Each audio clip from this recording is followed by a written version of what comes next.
Ainsi ne sera-t-on pas trop étonné de trouver parmi les données métrologiques hébraïques, et je l'ai dit tout à l'heure, la valeur du Hélek, soit moins de 44 millièmes de seconde. Le pluriel de Hélek, c'est Halakim. Bon, c'est pas grave. Et on trouve dans la Bible, dans les psaumes, car 1000 ans sont aux yeux d'Élohim, ce fameux pluriel, comme le jour d'hier qui est passé. On peut déduire que d'un jour de la création vaut 365 000 années terrestres et que par conséquent la création s'est étendue sur une période de 2 555 000 années, ce qui représente la moitié de sa durée connue. C'est-à-dire si on va dans le passé pour rechercher à quelle période commence l'organisation du vivant qui va mener à l'homme, c'est à peu près cette valeur. 5 millions.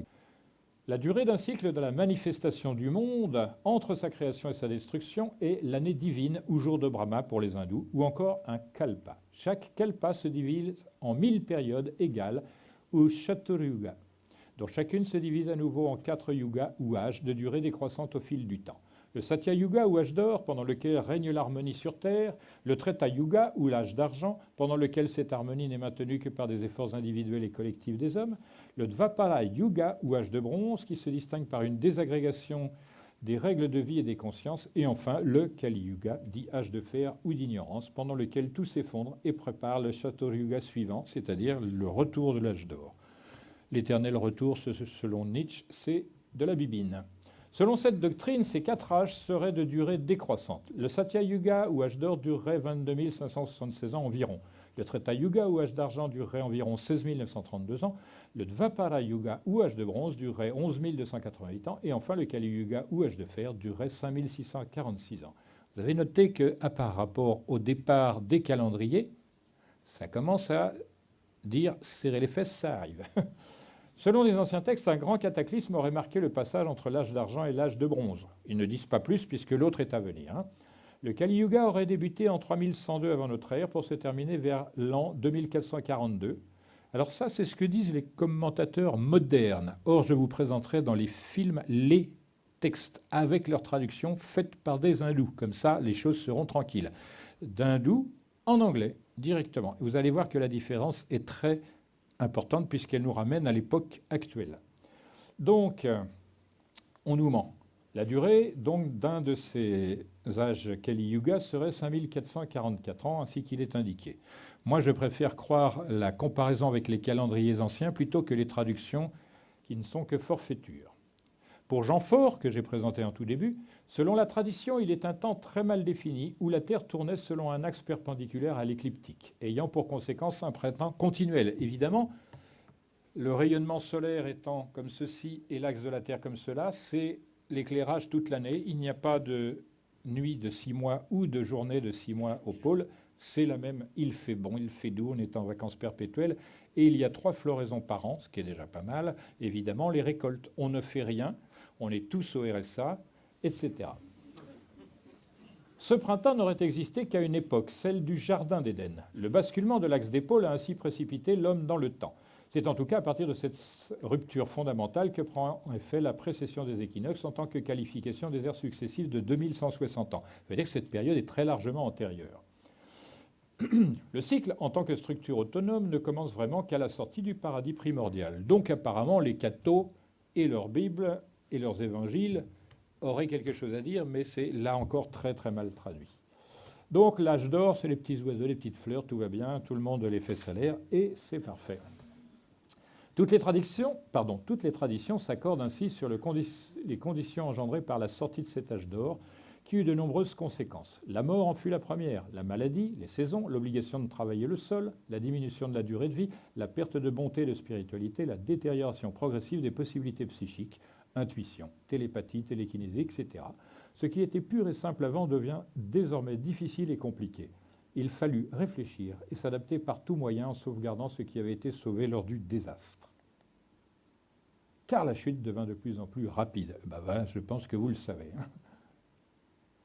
Ces sages se réunirent et statuèrent sur ce qui était, à leurs yeux, le plus important. D'abord, leur propre existence. Ensuite, comment améliorer celle-ci en qualité et en durée. Comment protéger la vie face à tout danger. Puis, comment transmettre les savoirs les plus nécessaires à leurs successeurs. Ça, c'est la vraie histoire des hommes, parce qu'il y a eu cette réunion. Et maintenant, on sait, grâce notamment aux travaux de Jean Faure, comment à peu près noter les choses. Vous voyez, on fait remonter, selon Jean Faure, le cataclysme de l'Atlantide à cette période. Si l'on compare les mois précessionnels à des signes, ce que je ferai dans le prochain film. Donc nous sommes ici, l'âge de fer, ère du Verseau, on y rentre. Et là, il dit il n'y a plus grande chose, il y a la parousie, le jugement, le début d'un nouveau cycle d'humanité. Voilà, c'est le Kali Yuga, cette partie-là. L'âge des reins, touc, c'est l'Atlantide qui s'est effondrée entre les deux. La Lémurie, tout ça, on ne sait pas. Et lui, il pense que la chute, l'involution de l'humanité se fait à ce moment-là, c'est-à-dire la perte du paradis, le moment où l'axe de la Terre bascule. On ne sait pas pour quelle raison, et on ne sait pas si cela est imaginaire, mais on est obligé de le considérer.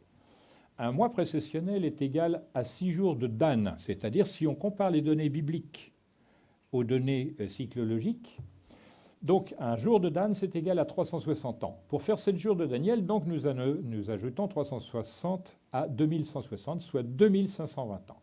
La durée entre la première édition complète des prophéties de Nostradamus à Lyon en 1557 et la Révolution russe en 1917, qui est exactement annoncée, et a une durée exacte d'un jour de Daniel, soit 360 ans. La semaine de Daniel s'achève sur 4 événements très importants. Les apparitions de la Vierge à Fatima, la déclaration de Lord Balfour pour le retour des Juifs en Palestine, la Première Guerre mondiale et la révolution bolchevique.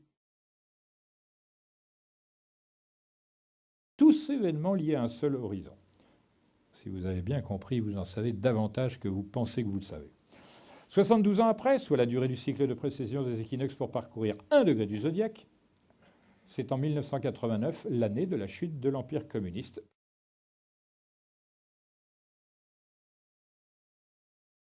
Prévu par Michel de Nostradamus et Jean Faure et d'autres, et j'en passe, etc.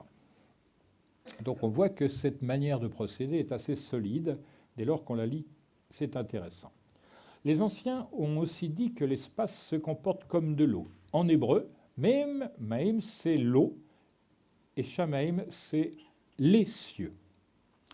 Cette chose est importante puisque si on compare le comportement à l'espace et à l'eau, on s'aperçoit que tout comme le disent les physiciens quantiques, il y a des rides sur le temps. On verra ça dans les films parce qu'il faudra d'abord synthétiser ça intelligemment. Donc ça, pour terminer bientôt, il y a une folie qui est un don de Dieu et la source de la plus grande bénédiction accordée à un homme. Car la prophétie est une folie, et la prophétesse de Delphes et la prêtresse de Dodone ont apporté de grands bienfaits à l'Hellade, la Grèce, quand elles étaient hors de leur sens. Ça veut dire que tout ce qui est dit là, c'est une forme de folie et pris pour telle par l'officialité, mais ça a une grande utilité. Et d'ailleurs, la prophétesse de Delphes, c'était la Pythie. On sait que la Pythie vient en mangeant, c'est pas grave. Sri Ramakrishna, c'est pour celles et ceux qui seraient davantage intéressés par les choses de l'Inde. Il est dit que, dans le Kali Yuga, c'est-à-dire maintenant, on ne peut entendre la voix de Dieu, excepté par la bouche d'un enfant, d'un fou, ou d'une personne de cette sorte. Voilà, un enfant, un fou et une personne de cette sorte. Donc retenez bien que ces choses-là ont tout l'aspect d'un délire, mais c'est quand même une chose importante.